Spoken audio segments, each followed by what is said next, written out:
Balina obulwadde obulala bwe balwala babuyita kikyamu bwe mba nga sinze nkikoze. Obwo nabwo obulwadde bunene bwalwala bwagaana okuwona. Kiba kikyamu bwe mba nga sinze nkikoze olwo kiba kikyamu. Bakuwala ate buluddewo okumala ebbanga. Mubanga bannabyabufuzi. Wangi? Babanga bannabyabufuzi. Bakola batya? Munnabyabufuzi munne tasobola kukola kintu. Nakisosowaza. Nti ekyo kituufu. Olina kyeyambisa omuvunze. Owa NRM buli kyakola. Aba Nuupu bagamba kifu.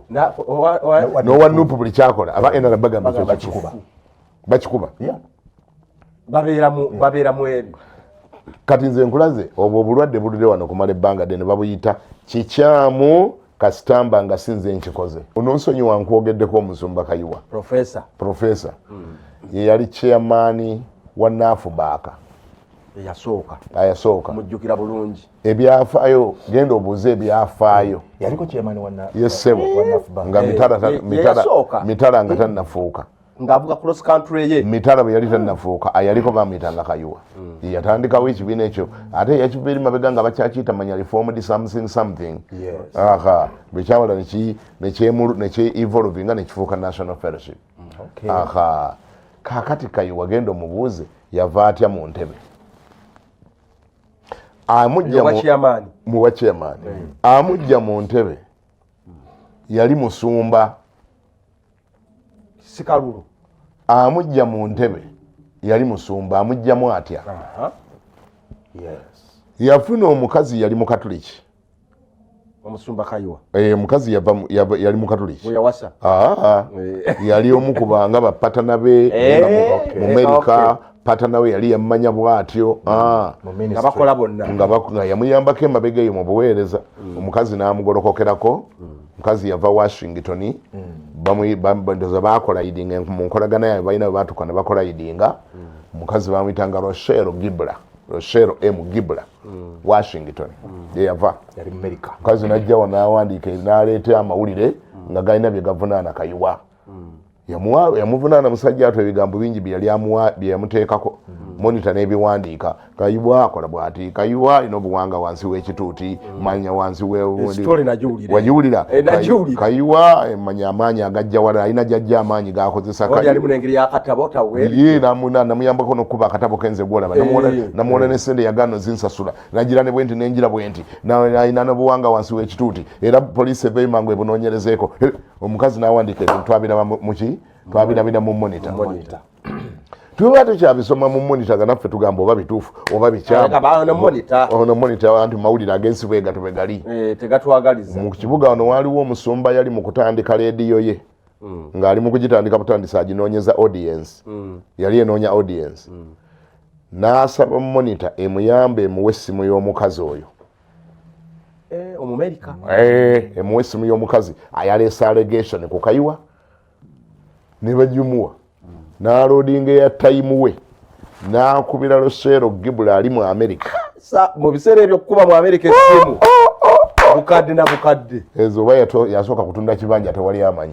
Ezo zaali ssente nnyingi. Mu biseera ebyo. N'akubira Rochelle. N'amugamba yogwe Rochelle nti nze Rochelle yeggwe yavunaanye Kayiwa ebigambo bino nti njagala nkuteeke ku leediyo yange obinnyonnyole Uganda ebitegeere. N'amuwa wano awa. Na ayogera Rochelle ye mukatoliki ayogera ku musumba naye awaddeyo leediyo ye naye musumba awaddeyo leediyo ye eyogera ate ku eyo eyambeko mu kutema Kayiwa obufiififi.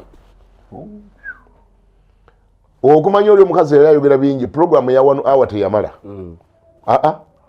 Bamugamba tugenda kuddamu tukubire enkya otwongere paati eyo esigadde olabika okyalina bingi. Era okukakkana ne bamuwa leediyo enkeera. Mukatuliki ave Washington. Ko esimu live everi ne bagiconnectinga ku radio. Netema Kayiwa obufiififi ate okulonda kwa NAFBAC kwali kubulayo emyezi ebiri. Alina okuddamu yeesimbewo. Naye maama musajja wattu ng'oluddugala lwaddugadde tirwogerekeka entebe nga waliwo ajaagala. Entebe waliwo ajaagala n'agamba kampeyo leediyo Rochero yaba kuntemera obufiifi sijja kuva direct sijja kuva direct Rochero gwe ngenda okuwa lady akutemeteme n'amutema maama nyabo bamala musajja watu ne bagamba manya poliisi enoonyereza ebintu ebirala bituufu kaakati wali wabula ewiiki emu poliisi nga yefudde naye enoonyereza negamba ebintu bino twageza obinoonyereza nga si bituufu olungi ebintu bya Rochero n'olwekyo kayiwa ali cleared naye ng'akyalina waayimirira ng'akyasobola okugamba bannaafu bakabalokole ndi mumpaaka nzire mumbeere chairman nga bamulaba ng'omukaafiiri yesebo naye ng'ate mulokole munne era njagala okugamba ekintu ekyo kyatuluma saagala kubulira biki bye nakola wangi naye bw'oba oyagala obimanya genda obuuze omusumba Bunjo Apostle Bunjo genda obuuze Dr. Bwanika kuba twali basatu ne tutula ne mbaga mwategedde gwani nani yali nze Dr. Bwanika ne Bunjo ne tutula we twatula Speak Hotel kambi babulira bayitegere babadde tebabimanyi twatula aba Bunjo Dr. Bwanika nange basatu ne tugamba bawulire tetulina bukulembeze mu Uganda bwekibanga omulokole asobola okukola kino omulokole tusabe emitala wadde tayagala nnyo byabufuzi tayagala nnyo byabukulembeze tusabe emitala gwe tuba tuleetanga nga takimanyi ye Apostle Mitala yali tabyagala n'obyagala nga tabyagala naye mu kiseera ekyo ate yali mukwano gwange nnyo kuba yabuuliranga ku focus buli ku makya ku Sunday twalina abantu betwali tudisayibulira ku mutwe gw'empologoma buli lwa Sunday yabuulirangayo kubanga twalina abantu betwali tudisayibulira nga tubajje wali ku Nakivubo Bulu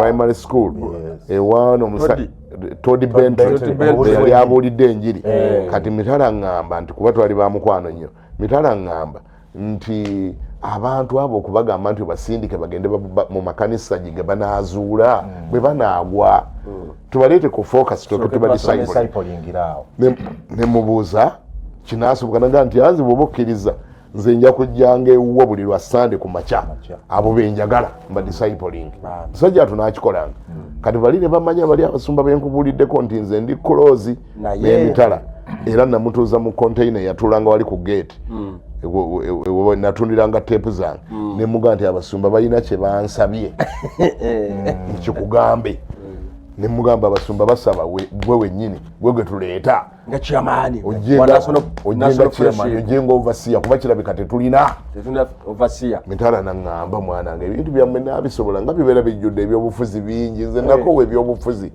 nzijukira nze ndi nansana wange ekibwa jange yali azze n'omusajja we omuzungu gwe yajjanga naye gwe bamuyitanga Peter Wadron musajja yabeeranga eyo wansi eyo mu America state njerabidde katono kati ye bw'aba Mitala ndaba ajjukidde nemugamba abasumba bange naga nti bintu ebyo saagala biyingira munyoze nakowa ebyobufuzi nemugamba nti gwe bw'oba okkiriza ebisigadde bitulekere bwekola gwakukkiriza obitulekere twagalamu yes era saagala gani Mitala yamala obudde okunoonya akalulu teyakanoonya mwayingira ekyo yali nze Bunjo ne Dr. Bwana kubanga twalaba nga tuwali leadership twagamba omuntu okufuuka chairman alina kusooka kukola munne bw'ati tugamba oyo katugira tumulinda agira atereera akyakula agira atereera Mitala bwatyo bwafuuka genovasi yasooka era tuwali nga muzibu okuvuganya abaliko basatu yali muzibu nnyo okuvuganya nze nkikugambye yali muzibu okuvuganya nayitawo naye olwokuba ebirwa byerabirwa amalusu gafuuka engeregeze kati ebintu babyerabira kati omuntu akugamba ebintu byekirokole ate lwaki mubiteeka mu lwatu ate lwaki abantu babimanya ebyo byo tebyali byakirokole ate byali byakirokole byatuuka bitya ku leediyo byatuuka bitya ku leediyo ng'ate gwogitaddewo n'essimu nga gwogikubye nga n'essimu nakolanga omuto oba bwe mba sinze nkikoze olwo kiba kikyamu kakati ogwo nagwo gubadde mwoyo ogutambulira wano baguyita bwe mba sinze nkikoze kiba kikyamu kasamba nga sinze nkikoze bwe mbanze nkikoze bwe mbanze nkikoze kituufu era njagala bampagira wembale nnyo